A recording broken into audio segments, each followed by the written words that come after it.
I'm Apolinario, 30 Dignidad Valencia, and this is Philippine Headlines. In Luzon, several residents in the municipality of Bagamanok, the province of Catanduanes, was evacuated due to flooding.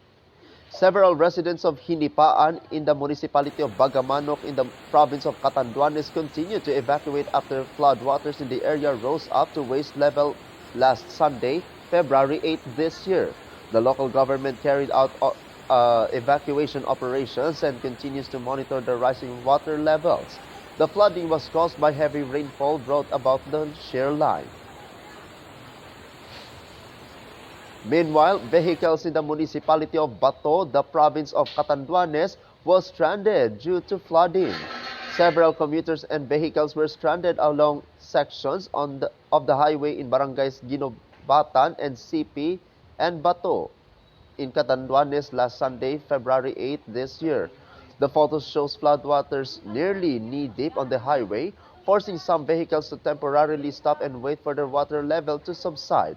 As a result, Catanduanes Governor Patrick Azanza ordered the Provincial Disaster Risk Reduction and Management Office or PDRMO, along with the mayors of the affected towns in the province, to carry out immediate evacuations for residents in danger-prone areas. The rising floodwaters in the area were caused by continuous rainfall brought about by the shear line.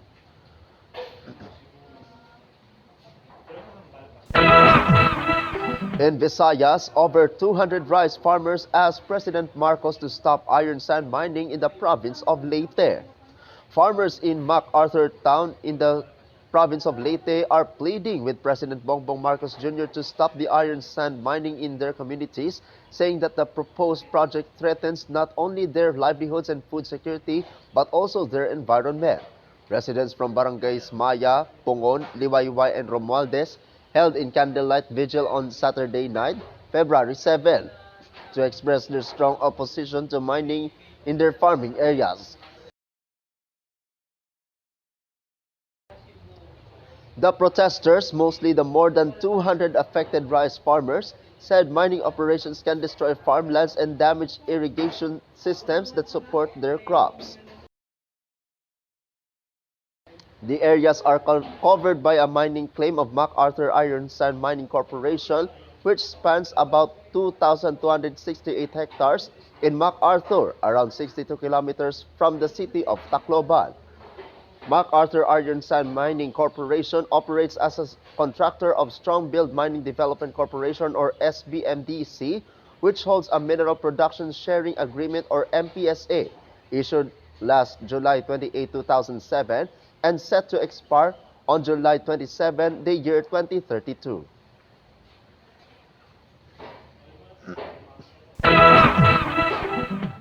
In Mindanao, Southern Philippines Medical Center makes history with Mindanao's first deep brain stimulation surgery for lubag. The Southern Philippines Medical Center or SPMC performed on February 7, 2026, Mindanao's first deep brain stimulation or DBS surgery for a patient with X-linked dystonia Parkinsonism or lubag. The procedure was conducted by a team from Cardinal Santos Medical Center, Dr. Jose Aguilar, Dr. Chodor Visagas, Dr. Levi Maliwat, and SPMC's Dr. Jose Lee Albano, with support from movement disorder specialist Dr. Alfan Mar D. Closas, neuroanesthesiologist Dr. Maria Andriani Colina, and other neurology colleagues. The surgery involved multidisciplinary collaboration under the leadership of Dr. Jose Nicanor del Rosario III and the oversight of SPMC Medical Center Chief Dr. Ricardo Audan, marking the first DBS procedure performed in Mindanao.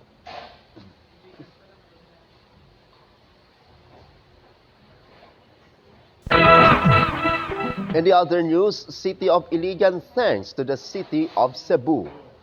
Iligan City expressed its gratitude to the City of Cebu for extending assistance following the impact of Tropical Storm Basyang. In a statement, Iligan City Mayor Frederick Siao, together with the Iligan City Disaster Risk Reduction and Management Office or ICDRRMO, headed by Armian Aloro, thanked the Cebu City for its swift and unconditional support to the affected communities. A 28-member team from the Cebu City Disaster Risk Reduction and Management Office, or CCDRRMO, led by City Councilor Dave Tumula, arrived in the city of Iligan last February 8, 2026. The team will help augment local efforts in relief distribution, clearing operations, rapid damage assessment, and other disaster response activities.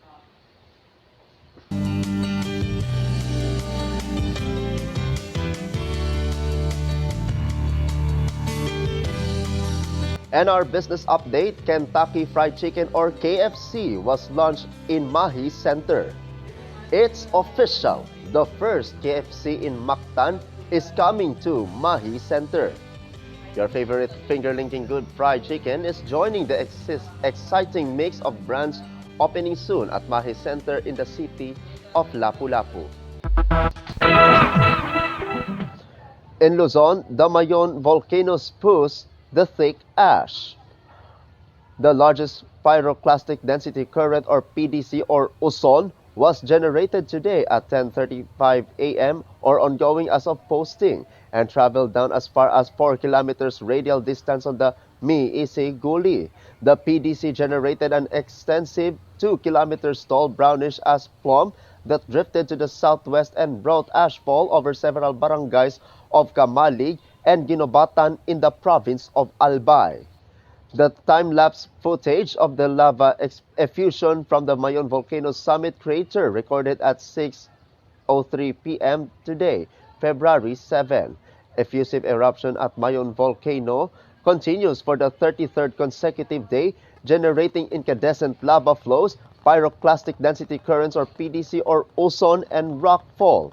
Lava flows have reached radial distances from the crater of 3.77 kilometers in the Basod or east, 1.59 kilometers in the Bonga in the southeast, and 1.34 kilometers in the Miisi Gulis south as of 5 in the February. Alert level 3 prevails over Mayon and entry into the 6-kilometer permanent danger zone must prohibited.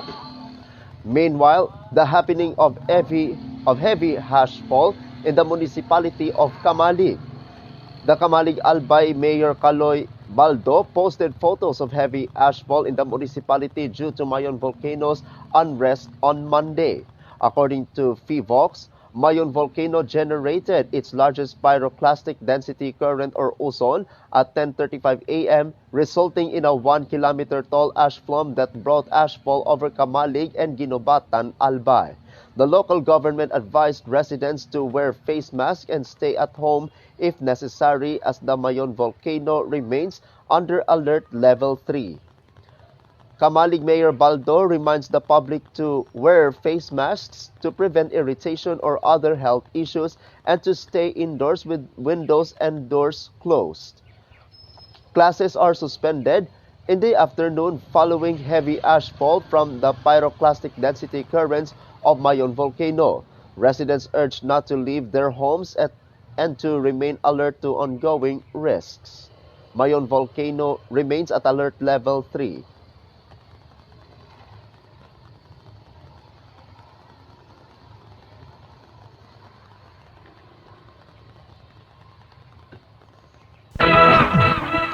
In Visayas, passenger van crashes into a truck in the municipality of Basi in the province of Samar. 4 confirmed dead. An early morning trip turned into a tragic incident after a passenger van collided with a parked truck in the municipality of Basi, the province of Samar, on Tuesday morning. According to witnesses, the incident occurred shortly after 7 a.m. The van carrying 9 passengers and its driver was traveling from Borongan City toward the city of Tacloban when it accidentally slammed into a parked truck along the highway in Barangay Balod, Sitio Sugpuron, in the said town. In a sensitive video taken by Bati Mabil Ignacio, several passengers can be seen lying on the ground. 4 of those on board were confirmed dead on arrival at the hospital. Meanwhile, the other injured passengers were immediately rushed to Basi District Hospital for medical treatment. Authorities are currently conducting our investigation to determine the circumstances surrounding the incident.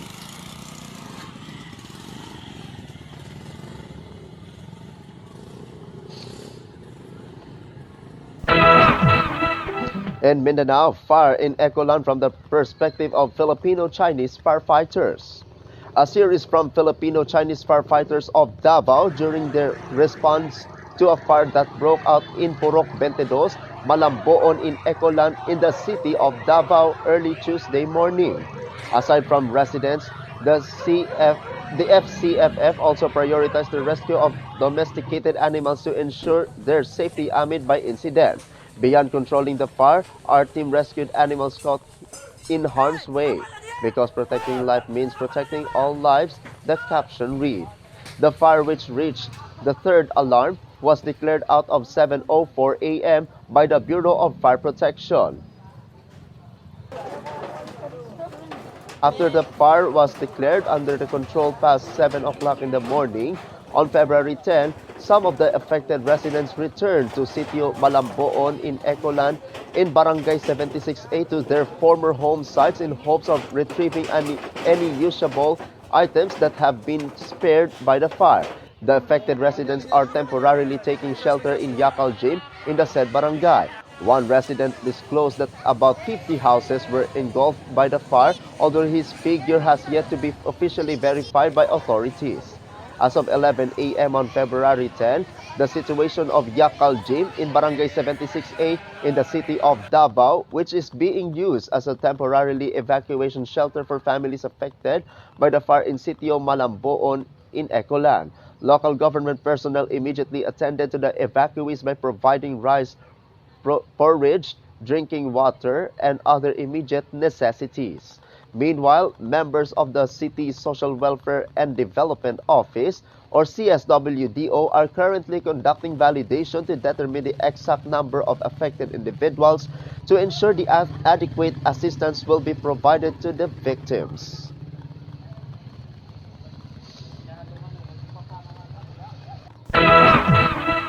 In the other news, Indonesian ambassador to the Philippines, Agus Wijoyo, dies.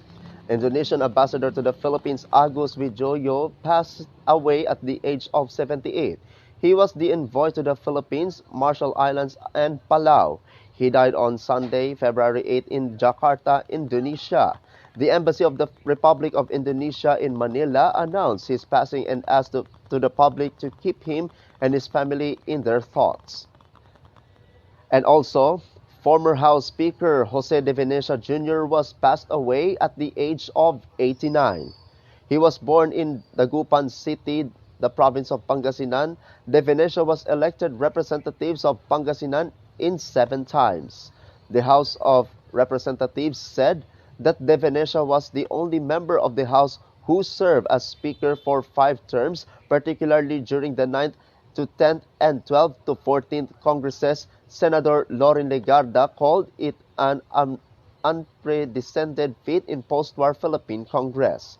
He was a principal author of the Dollar Remittance Program, the Basis Conversion and Development Act, the Build, Operate, Transfer Law, the Philippine Economic Zone Act, and the new Central Bank Act, among others.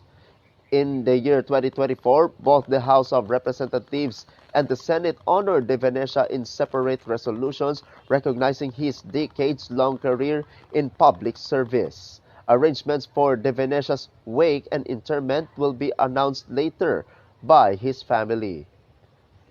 In a Facebook post, Dagupan City Mayor Belen Fernandez said, Dagupan mourns the passing of De Venecia.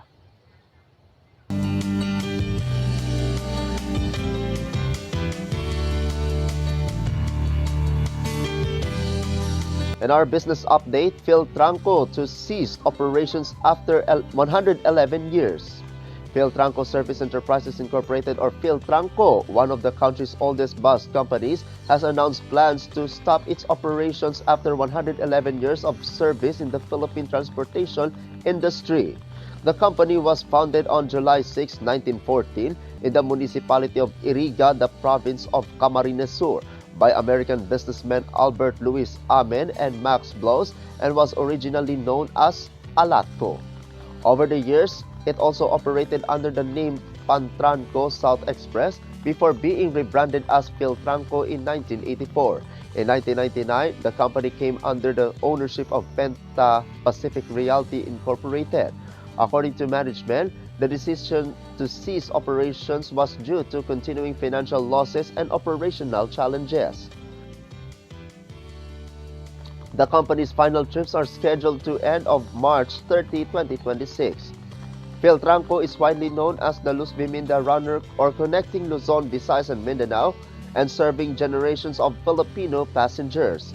Many transport advocates and commuters have expressed sadness over the planned closure of the company, which has become a significant part of the country's transportation history. In Luzon, grandfather dies after falling into a ravine in the city of Baguio. A 69-year-old man died after accidentally falling into a ravine in Sector G Country Club in the city of Baguio last February 7 this year. The victim, a 69-year-old, a grandfather, was a resident of the said area. Based on the investigation, at around 2 p.m., several residents heard a loud thud. When they checked, they found the elderly man lying near a river among bamboo plants and a depth of approximately 40 to 50 meters. The victim's relatives immediately saw his body and believed the fall was accidental, so the remains were no longer subjected to an autopsy.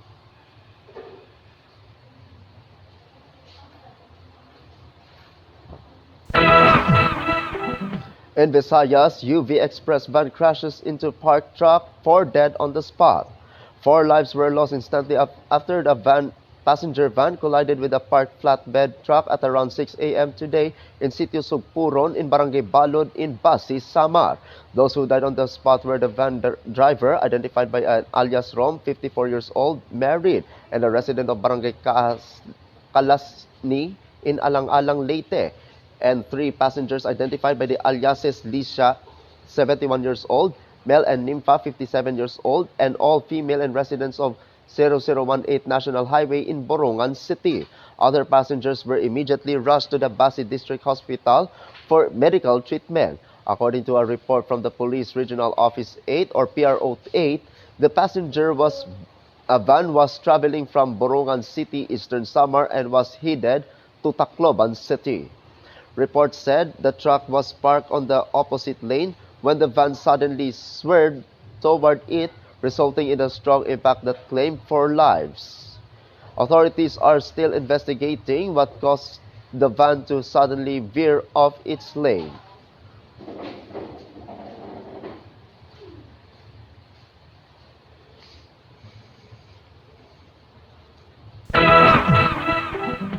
In Mindanao, Bisaya content creator and performer Marinong DJ punched by a drunk man. Police immediately arrested a man, reportedly a former inmate, who punched well-known Cebuano vlogger Marinong DJ while he was performing at Barangay Iponan in Plaza in the city of Cagayan de Oro. In a report by the PNP, Police Lieutenant Elihen Logroño, Deputy Station, the Commander of Police Station 7 in Bulwa, said the incident occurred at around 12:10 a.m. In a video, the social media personality and blogger Marinong DJ, whose real name is Jimbo Yorongo, can be seen performing on stage and happily taking selfies with audience members when a man suddenly approached him and punched him. Fans and people on stage immediately helped the vlogger get off the stage and brought him to the hospital. The video also shows several individuals ganging up on the suspect, who was reportedly intoxicated. The man who punched the vlogger was identified as Maagad, 40 years old, a resident of Zone 7 in Barangay Bulwa, Cagayan de Oro City, and a former inmate of Lumbia City Jail. During the investigation, the suspect, believed to have been drinking alcohol, admitted that he committed the act after becoming angry at the vlogger for criticizing the government. It was also learned that the suspect is a known die-hard supporter of President Bongbong Marcos. Goy, basta kay mate goy magbuhat ta tag full video ana atong i-upload ani unya. Kay mate as of now goy gisettle. In the other news, unusual type of jade vine or tayabak discovered in Apayao. Residents of Barangay Tanglagan and Barangay Langnao in the province of Apayao recently discovered an unusual type of jade vine locally known as tayabak in Kalanasan, Apayao. Through the efforts of Green Guards, members of the Municipal Environment and Natural Resources Office or MENRO, and the local government units of the said areas, clusters of wild tayabak or Strongylodon macrobot trees were inspected and documented. The jade vine is commonly found in the Philippine forest.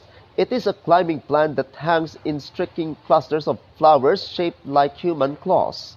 Its turquoise to jade green color is uncommon, and its flower clusters can grow up to 1 meter long. The species is now considered endangered. It is said that the plant thrives with the help of bats, which play a crucial role in pollination, a process that is difficult to replicate through artificial propagation. The plant is also commonly featured on the Philippine 5 peso coin.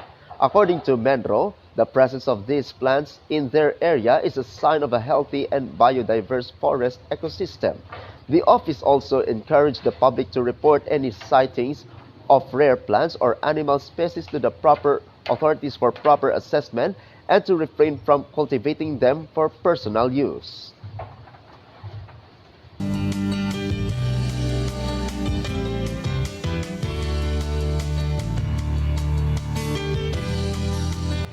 And for business update, Philippine recovery clouded by graph probe, weak infrastructure investment. It is uncertain whether weak Philippine growth will turn the corner anytime soon, in the absence of a quick rebound in public spending after a slump triggered by a graph scandal that has eroded overall confidence. It is according to Sanjay Mathur, ANZ Research's chief economist for Southeast Asia and India.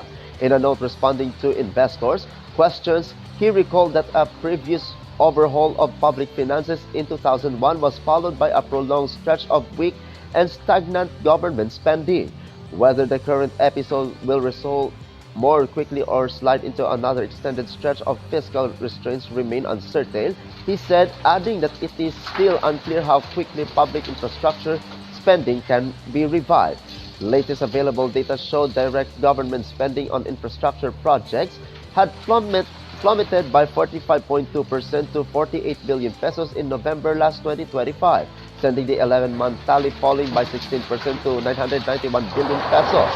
The Budget Department blamed this big slump on the ongoing investigation into anomalous flood control projects, which have implicated lawmakers, members of the cabinet, and state engineers. As a result, economic growth slowed to multi-year lows in the second half of 2025, promoting the Marcos administration to scale back its growth targets as the scandal's impact spilled over the household and business sentiment. In Luzon, student falls to death from the LRT station in the city of Quezon. A male student died on Wednesday morning after reportedly falling from the platform of the Light Rail Transit Line 1 or LRT1 Fernando Po Jr. Station in the city of Quezon in Manila. According to the Light Rail Manila Corporation or LRMC and the Quezon City Police District or QCPD, the incident occurred at around 10:30 a.m. The LRMC, in its statement, said the fatality, a 23-year-old student, fell from the station platform to EDSA. LRMC assured the public that it was already cooperating with authorities in the ongoing investigations, adding that the incident did not derail train operations. Meanwhile, the QCPD told that the investigation remains ongoing, including efforts to determine whether the student fell accidentally, jumped, or if foul play was involved. The QCPD also said that the exact cause of death has yet to be determined, as it is still verifying reports that the student was struck by a passing vehicle after the fall.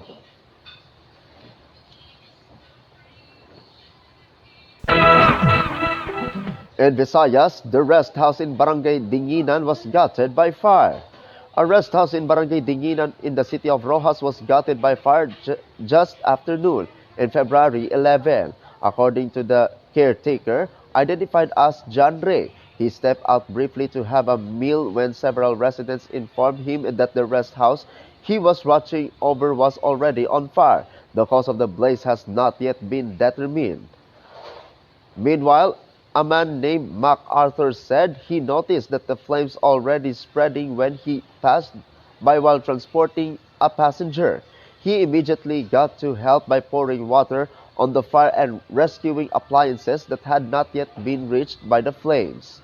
How he was able to save an electric motor, a removable sink, a refrigerator, and a vehicle. He also managed to wake up another watchman who was unaware that the rest house was already burning. Firefighters from the Rojas City Bureau of Fire Protection and members of the Capi Citizen Action Group or CACAG quickly responded and were able to extinguish the fire. As of this time, the Rojas City Bureau of Fire Protection has yet to determine the cause of the fire and the estimated cost of damage.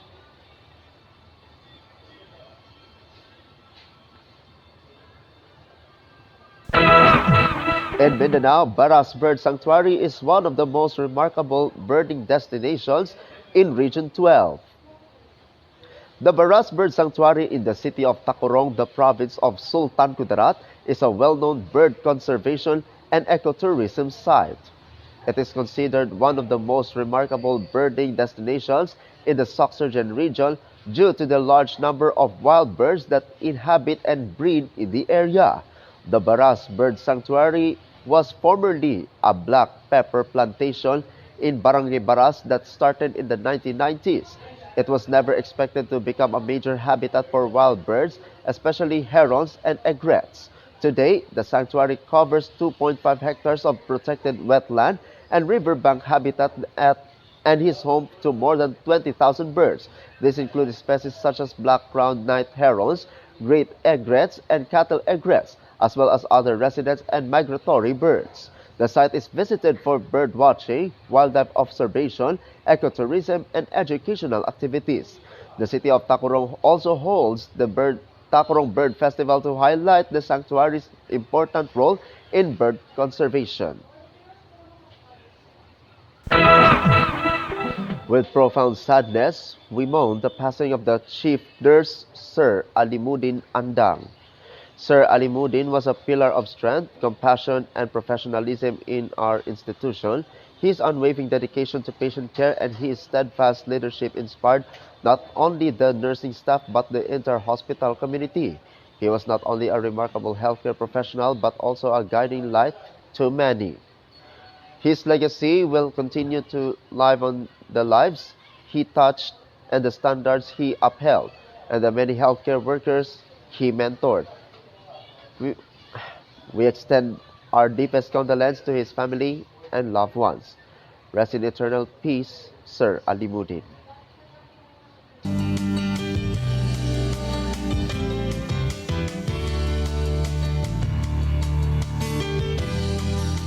And our business update, the Unilab Foundation recently met with Batanes Lone District Representative Honorable June Gato.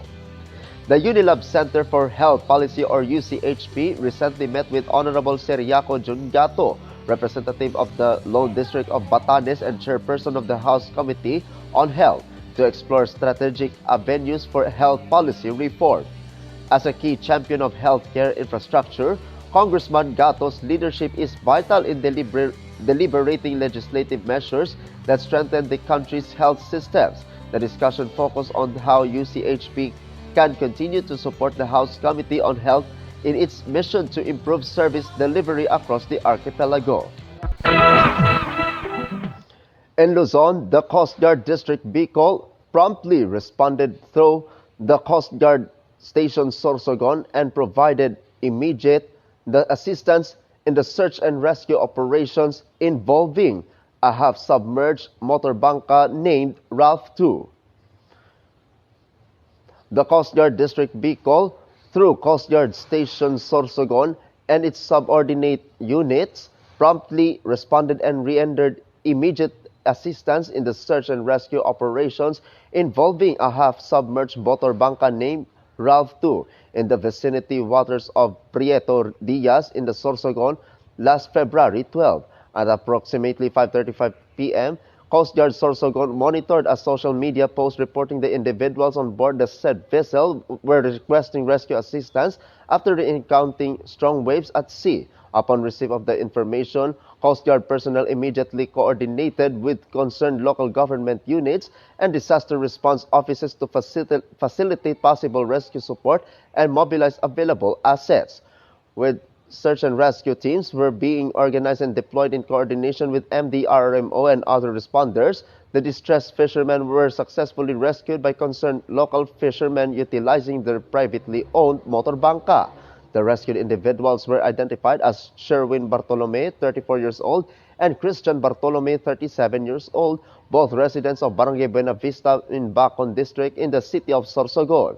CGDB-CL personnel assistant the victims were facilitated their transport of the Rural Health Office of Prieto Diaz for proper medical assessment in coordination with MDRMO responders.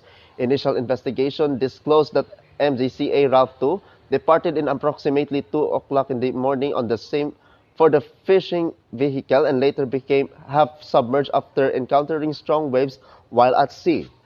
Following confirmation of the victim's safety and proper turnover to medical authorities, search and rescue operations were formally terminated.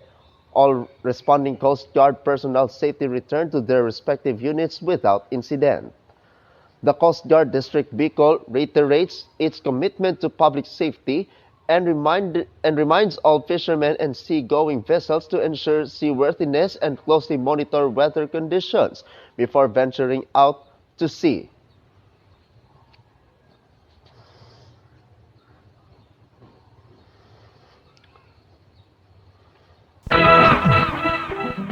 In Visayas, man found dead in the middle of the field in Barangay Pulao, the municipality of Dumangas. A 64-year-old man identified as alias Antoy was found dead in the middle of the field in Barangay Pulao, the municipality of Dumangas, the province of Iloilo, at around 8 a.m. According to the victim's child, their father left early in the morning on February 12, bringing with him the carabao he was tending, but he never returned home that evening. Alias Antoy was last seen at around 2 o'clock in the afternoon, near its residence in the housing area of the same barangay. He was later discovered again by his nephew, lying face down with his head submerged in mud beside his carabao. The victim's family stated that he had no known illness. The police investigation into the incident is still ongoing.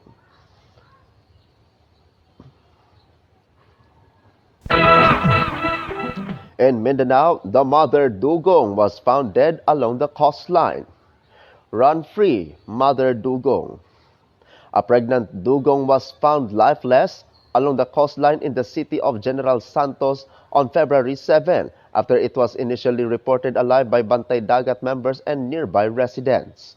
A necropsy conducted at the Marine Wildlife Rescue Center later confirmed that the marine mammal was carrying a calf and weighed around 400 to 500 kilograms, suggesting it was nearing its delivery period. Veterinarians found no foreign objects or internal abnormalities that could directly explain its death. These closely timed events reflect both conservation gains and the need for sustained vigilance.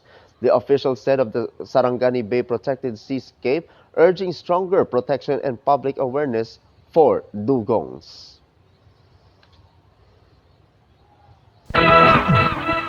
In the other news, love potions see surge in sales in the municipality of Baclaran ahead of Valentine's Day. Love potions have entered high demands in Baclaran just days before Valentine's Day. These items are priced between 150 pesos to 250 pesos, higher than their usual cost. According to vendors, prices increase during special occasions due to higher demand.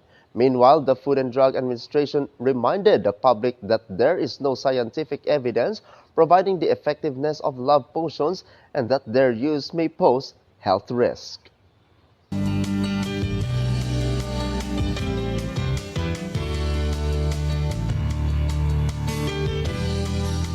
And our business update, DTI Sultan Kudarat proudly kicks off trade fair for the 37th founding anniversary of the Senator Ninoy Aquino and the first Solo Kape Festival. DTI Sultan Kudarat proudly launches the trade fair in celebrations of the 37th founding anniversary of the municipality of Senator Ninoy Aquino and the historic first Solo Kape Festival happening from February 9 to 17 this year. the Department of Trade and Industry Sultan Kudarat through Negosyo Center in Senator Ninoy Aquino actively participates in this milestone celebration, highlighting the municipality's thriving coffee industry and vibrant local enterprises. A total of 20 local MSMEs are showcasing their products during the trade fair, offering a diverse selection ranging from freshly roasted coffee beans, brewed coffee specialties, and coffee-based threads to processed food products, agri-based goods, and handcrafted items. Coffee industry exhibitors are Garson, Thai Opong, TFA, Hillside, Meraflor, Des Cafe, Licks Coffee, Dalisay Cafe, Raz Cafe, Sikap, UHFPC, Sultan Coffee, and Kapiku. Non-coffee exhibitors are Crisa's Food Products, J-Tin Agri-Food Products, Eston Food Products, Siras Food Products, Lorna's Homemade Food Products, Taranza's Handicrafts, Lita's Beds and Crafts. This trade fair serves as a vibrant platform for hardworking MSMEs, farmers, and local entrepreneurs to proudly showcase their products, with a special spotlight on the rich, aromatic, and proudly homegrown coffee of Senator Ninoy Aquino. Join us in supporting our local businesses and take part in this meaningful celebration of culture, entrepreneurship, and unity.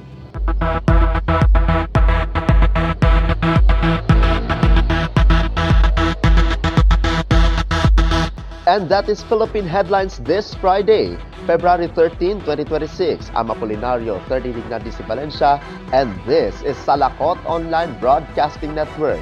Good night, Philippines.